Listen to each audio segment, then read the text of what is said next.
টাকা পেয়ে খুব আমাকে আনন্দ লাগছে। তার এক জায়গায় আমরা অনেক দোয়া করছি। টাকাটা পেয়ে অনেক খুশি হয়েছি।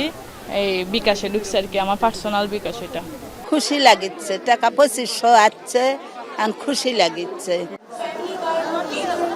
ফ্যামিলি কার্ড হাতে পেয়ে এভাবেই নিজেদের অনুভূতি প্রকাশ করলেন উপকারভোগী নারীরা। সরকারের এই উদ্যোগেই অনেক পরিবারে ফিরেছে স্বস্তি ও নতুন আশা। বগুড়া সদর উপজেলার শাখারিয়া ইউনিয়নের 444 জন নারী পান এই ফ্যামিলি কার্ড। এর মধ্যে 496 জনই মোবাইল অ্যাপসের মাধ্যমে সকালেই 2500 টাকা করে পেয়েছেন। কার্ডের মাধ্যমে টাকা পেয়ে সরকারকে অভিনন্দন জানিয়ে নিজেদের অনুভূতির কথা জানান তারা।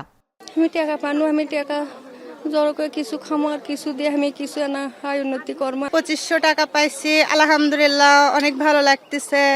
কেননা তারেক রহমান এই উদ্বোধনটা করাতে আল্লাহর রহমতে সবার পাশে দাঁড়াইছে।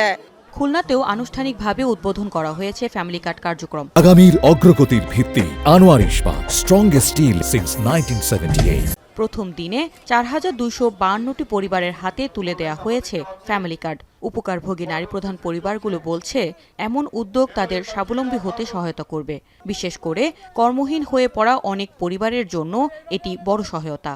আমার সংসারের উন্নতি হবে, সংসারের ছেলে মেয়ে আছে, আমার মেয়ে মেট্রিক পরীক্ষা দেবে, তার কিছু খরচপাতি আমি চালাতে পারবো। ফ্যামিলিতে ইনকাম করার কোনো লোক নাই, তাহলে আমি আমার সন্তানের লেখাপড়ার পিছনে আমি খরচা করতে পারবো। নারীকে এখন পিছিয়ে থাকতে হবে না। এই কার্ড নারী ক্ষমতার কার্ড, স্মার্ট কার্ড। চট্টগ্রামের পতেঙ্গায় ফ্যামিলি কার্ড বিতরণ কর্মসূচির উদ্বোধনের পর একথা বলেন অর্থমন্ত্রী আমির খুরশু মাহমুদ। এ সময় উপকারভোগীদের অনেকেই জানান, ইতিমধ্যেই মোবাইলে টাকা পাওয়ার SMS পেয়েছেন তারা। এই কার্ড পরিবারের ভরণ পোষণের পাশাপাশি নিজেদের ভাগ্যের পরিবর্তনে বড় ভূমিকা রাখবে বলে আশা করেন তারা। আগে কখনো পাইনি এরকম সেবা, এখন প্রথম। তাই প্রধানমন্ত্রী অনেক ধন্যবাদ। আমাদের এই গরিবের মানুষের জন্য যে এগুলা পাইছি, এগুলা অনেক খুশির খবর, অনেক উপকার আসবে। আপনাদের কোথাও যেতে হবে না। এই কার্ড, এই মাধ্যমে এই যে পাওয়ার আপনার হাতে দেওয়া হয়েছে, ক্ষমতা দেওয়া হয়েছে, এই কার্ড ব্যবহার করে আগামী দিনে আরও অনেক সুযোগ সুবিধা দেওয়ার আমাদের পরিকল্পনা আছে। ঠাকুরগাঁওয়ে সকালে ফ্যামিলি কার্ড বিতরণ অনুষ্ঠানে স্থানীয় সরকার মন্ত্রী মির্জা ফখরুল ইসলাম আলমগীর বলেন, নারীদের ক্ষমতায়নই ফ্যামিলি কার্ডের কর্মসূচির মূল লক্ষ্য। এ সময় 590 জন নারীর মাঝে ফ্যামিলি কার্ড বিতরণ করেন তিনি। আমাদের চেয়ারম্যান তারেক রহমান সাহেব, এটাই হচ্ছে তার মূল লক্ষ্য, যে আমি সমস্ত মাদেরকে আমি ক্ষমতায়িত করতে চাই, ক্ষমতায়ন করতে চাই, তাদের শক্তি বাড়াতে চাই।